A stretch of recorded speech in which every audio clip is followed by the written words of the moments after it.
Bapak Ibu, mari kita siapkan hati dan pikiran kita untuk mendengarkan sabda Tuhan yang pada ibadah kali ini diambil dari Injil Matius pasal yang ke-16 ayat 13 sampai dengan ayatnya yang ke-20.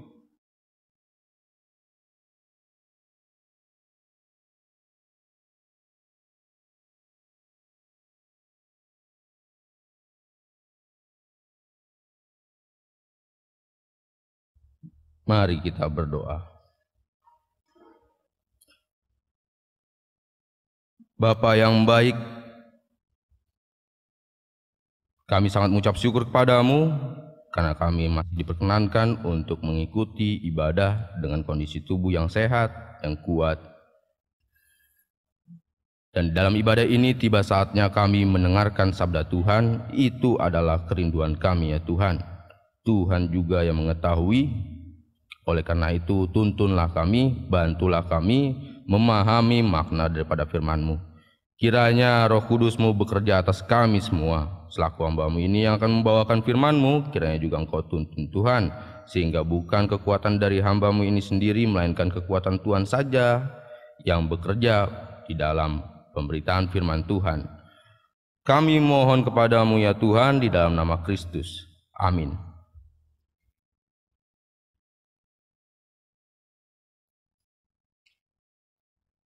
Injil Matius pasal 16 ayat 13 sampai dengan ayatnya yang ke-20, saya akan membacakannya bagi kita sekalian. Pengakuan Petrus.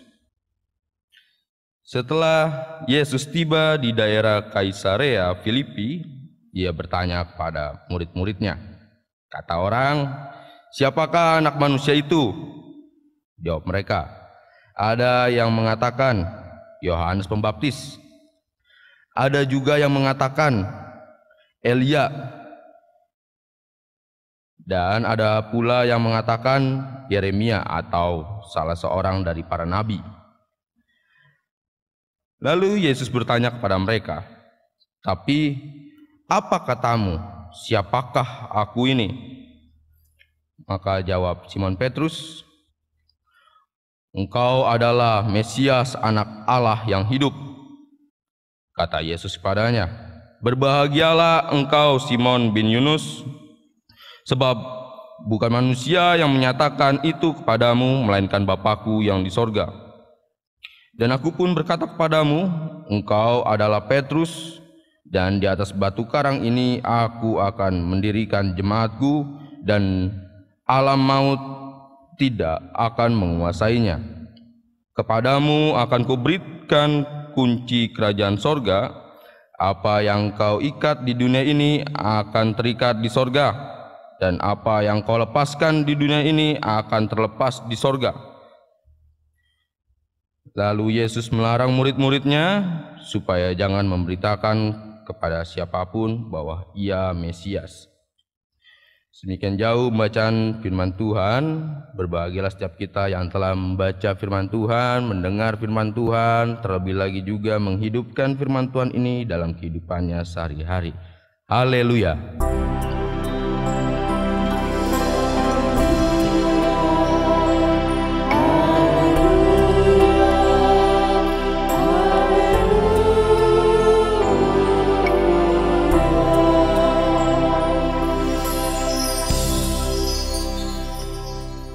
Shalom. Bapak Ibu dan Saudara yang dikasihi oleh Tuhan, Majelis Sinode GKP dalam ibadah kali ini memberi tema tindakan yang benar berangkat dari pengakuan yang benar.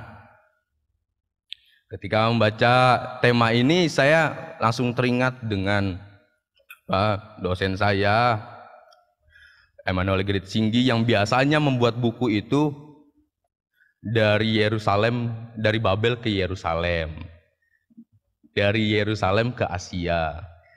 Kata dari, ke, dan di dalam tema ini saya, wah bisa juga nih, dari pengakuan ke tindakan. Jadi dari pengakuan ke tindakan, bila Bapak Ibu kita melihat Kamus Besar Bahasa Indonesia yang dikatakan sebagai pengakuan itu maknanya adalah perbuatan yang mengaku, dan tindakan itu dapat dimaknai sebagai sesuatu yang dilakukan. Pengakuan berangkat dari pengakuan kemudian direalisasikan dengan tindakan. Itu harus selaras. Yang benar, pengakuan yang benar berarti tindakannya juga yang benar. Nah, dari sini saya menangkap bahwa dengan pengakuan yang benar, kemudian tindakan yang benar, berarti seseorang harus konsisten. Namun di dalam fenomenanya Bapak Ibu, tidak jarang banyak juga orang yang terkadang pada pengakuannya hanya sekedar ngaku-ngaku. Ngakunya kenal, ternyata tidak. Ngakunya mengaku ketika mencalonkan, punya visi misi yang bagus, ternyata ketika sudah dipilih tidak melakukannya. Tindakannya tidak sesuai dengan pengakuannya. Berarti pengakuannya itu salah. Tidak sesuai dengan tindakannya itu tidak sesuai dengan pengakuannya. Nah, mengaku kemudian bertindak. Kalau misalkan untuk refleksi orang Kristen Bapak Ibu, kita bisa melihat di dalam ibadah kita nanti juga akan melakukan pengakuan iman rasuli toh. Setiap minggu ngaku iman rasuli. Gampang banget, ngaku tuh gampang. Dalam liturgi juga sudah ada pengakuan. Tapi betul gak sih di dalam kehidupan kita sehari-hari yang namanya tindakan dari pengakuan kita, baik itu secara motivasi kita kah, dari visi misi kita sendiri kah, atau di dalam ibadah kali ini kah melalui pengakuan iman rasuli, apakah itu memang dilakukan, apakah memang itu yang kita tindak lanjuti dalam kehidupan. Biasanya Bapak Ibu, yang kalau misalkan berbicara mengenai tindakan, saya biasanya berjumpa dengan Bapak Ibu dan jemaat baik itu yang di tempat sebelumnya, itu biasanya kok dia bilang gini, Bang Jo, katanya, saya biasanya dipanggil Bang Jo, firman Tuhan tuh adem sekali, enak di hati. Saya sangat setuju, saya sangat percaya, dan saya sangat mengakui.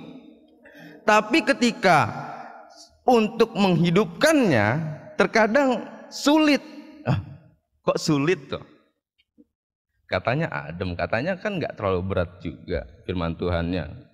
Sesederhana mengasihi, tapi orang masih bisa berkata sulit. Nah, berarti ini dari pengakuannya. Pengakuannya ada yang salah rasanya, atau kurang kuat, kurang paten imannya. Sehingga dalam bertindak, ia tidak melakukan tindakannya itu selaras dengan pengakuannya. Nah, dari sini Bapak Ibu,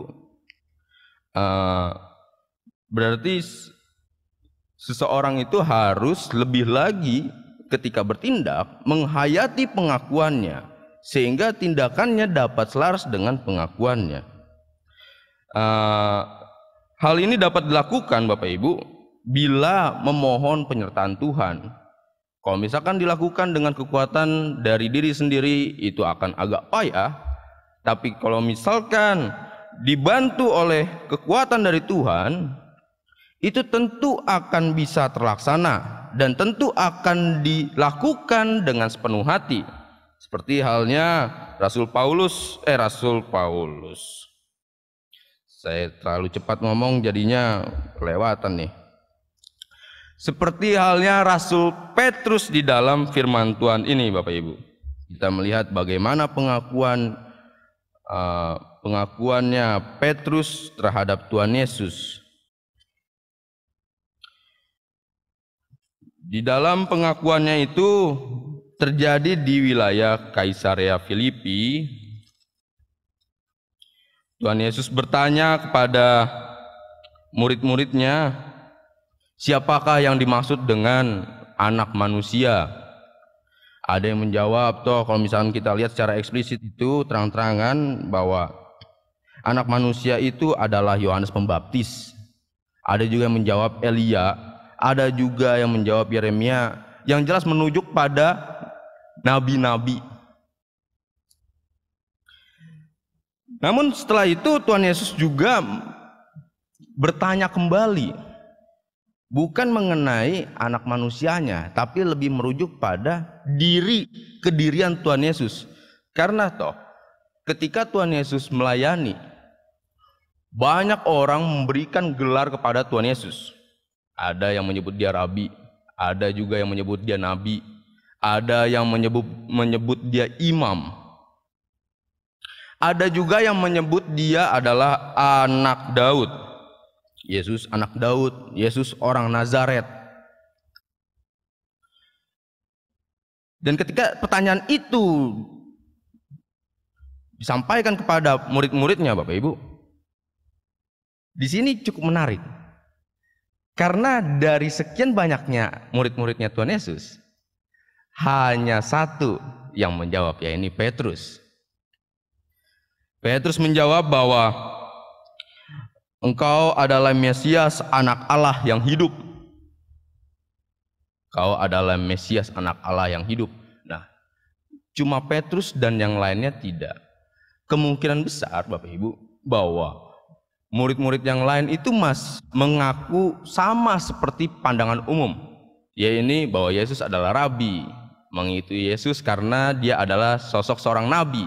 Tapi di sini cukup unik bahwa Petrus mengaku bahwa Allah Mesias, anak Allah yang hidup. Tuhan Yesus adalah Mesias, anak Allah yang hidup. Ketika Petrus menjawab pertanyaan Tuhan Yesus,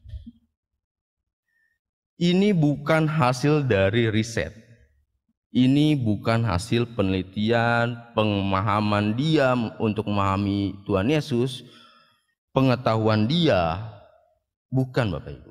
Tapi ketika ia menjawabnya, memang ia menjawabnya secara spontan, tanpa ada embel-embel apapun.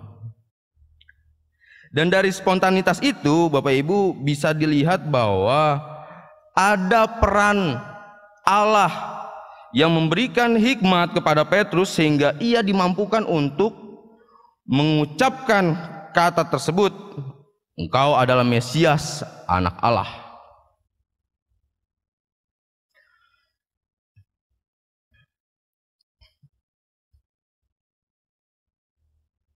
Kalau misalkan itu memang benar bahwa Petrus mengucapkannya secara spontan, kita bisa membayangkan bahwa ketika ia mengucapkan kemudian dijawab oleh Tuhan Yesus, berbahagialah engkau Simon bin Yunus, sebab bukan dari manusia yang menyatakan itu kepadamu, melainkan Bapakku di sorga. Tentu bisa kita bayangkan ia sendiri, Rasul Petrus, ia sendiri pun kaget. Loh kok bisa gitu kan? Loh kok bisa? Ia tidak menyadari hal itu.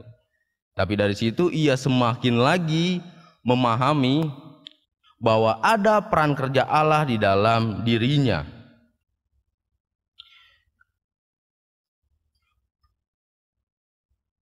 Spontanitas Bapak Ibu bisa menjadi panggilan dari Allah, menjawab pertanyaan Tuhan Yesus. Tapi untuk dewasa ini rata-rata dan kebanyakan di titik berangkatnya itu melalui refleksi. Banyak orang berefleksi. Spontanitas aja bisa menjadi panggilan Allah. Apalagi pertanyaan itu dijawab dengan berefleksi terlebih dahulu. Tentu juga akan menjadi panggilan dari Allah, karena ketika dalam proses berefleksi, Tuhan pun turut bekerja di dalamnya. Tuhan menuntun, Tuhan mendampingi, sehingga ia pun tentu melalui refleksi itu dimampukan untuk mendapat hikmat kebijaksanaan seperti Rasul Petrus.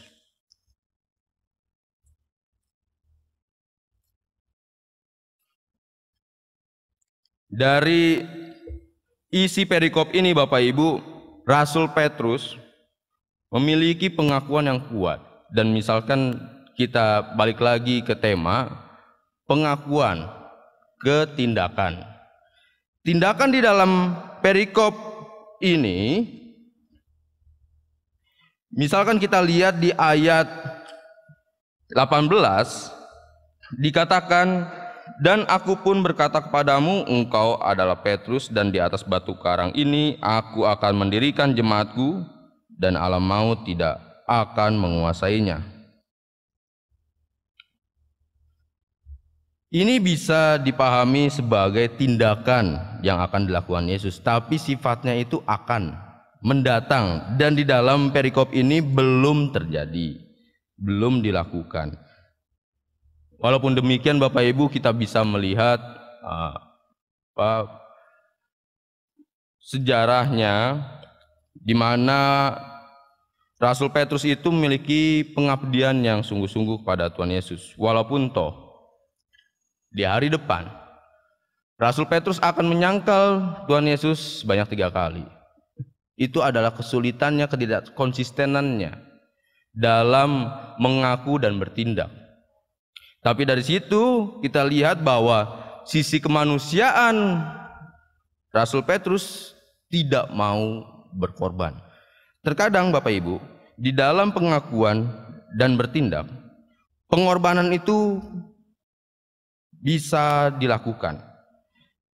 Diperlukan juga, seperti Tuhan Yesus berkorban. Rasul Petrus pun ketika selesai yang namanya ia menyangkal Tuhan Yesus sebanyak 3 kali, ia pun mengabdi dengan sungguh-sungguh, dan ia pun mau berkorban untuk melayani Tuhan Yesus. Ia dipanggil melayani Tuhan Yesus, memberitakan Injil, membaptis, menolong orang yang susah, menolong orang yang sakit. Itu adalah panggilan dari Rasul Petrus.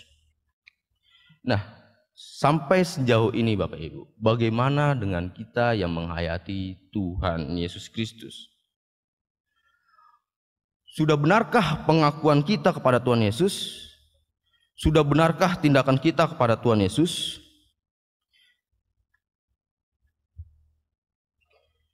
Bila berangkat lagi dari awal bahwa pengakuan orang Kristen itu memang sering dilakukan, yaitu mengenai pengakuan iman rasuli, pengakuan iman Kristen. Nah, bagaimana Bapak Ibu? Apakah ketika kita melakukan pengucapan secara bersama iman Kristen, pengakuan iman rasuli, apakah itu hanya sebatas formalitas?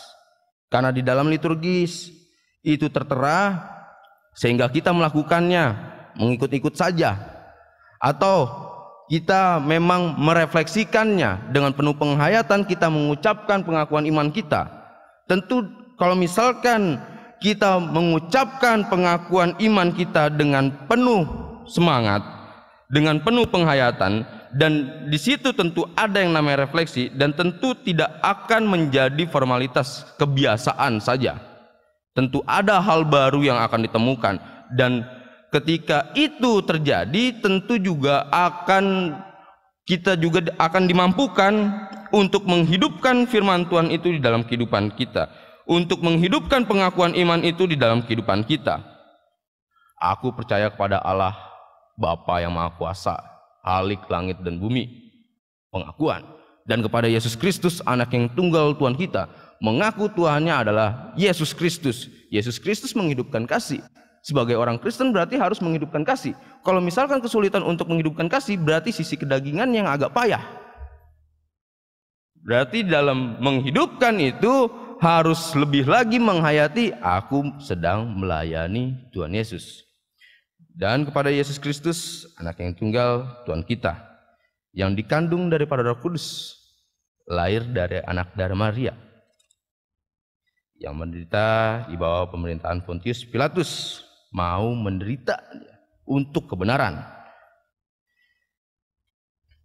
disalibkan, mati dan dikuburkan, turun ke dalam kerajaan maut. Pada hari yang ketiga bangkit pula dari antara orang mati untuk menghakimi orang yang hidup dan yang mati. Ia akan menghakimi orang yang hidup dan yang mati. Ketika di awal apa yang dilakukan oleh Tuhan Yesus, kita mengikutinya. Tapi sampai pada pengakuan iman mengenai ia akan menghakimi orang hidup dan yang mati. Nah, di situ kita tidak mengikutinya karena Tuhan Yesus sajalah yang akan menghakimi orang yang hidup dan mati. Sedangkan kita sebagai murid-muridnya, sebagai anak-anaknya yang menghayati Tuhan Yesus Kristus sebagai Tuhan, sebagai Allah, kita menyerahkan segala penderitaan, kita menyerahkan segala kesusahan kita kepada Tuhan. Biarlah hal mengenai hakim menghakimi itu adalah urusan Tuhan. Baiklah kita mengasihi di dalam kehidupan kita. Ia juga adalah pengampun dosa. Oleh karena itu marilah kita Bapak Ibu lebih lagi menghayati dalam kehidupan kita apabila ada yang namanya ketegangan baik dalam relasi dengan tetangga, baik dengan keluarga, baik antara orang tua dan anak. Baiklah kita mengampuni. Sama seperti Tuhan juga adalah pengampun, kita pun harus menjadi orang-orang yang mengampuni.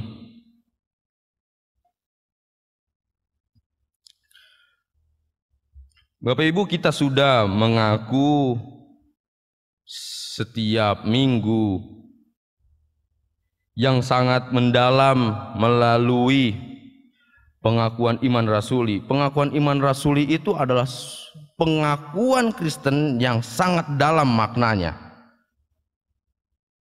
Apabila kita kesulitan untuk menghidupkan pengakuan iman itu di dalam kehidupan kita, baiklah kita memohon kepada Tuhan, karena Tuhanlah yang memiliki kuasa memampukan setiap orang yang percaya kepadanya untuk menghidupkan firman-Nya di dalam kehidupannya. Mohon pertolongan pada Tuhan dan berusaha agar kita konsisten mengaku dan bertindak.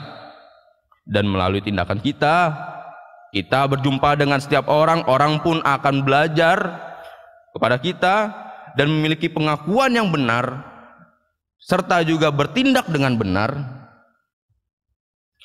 Dengan demikian banyak orang-orang benar.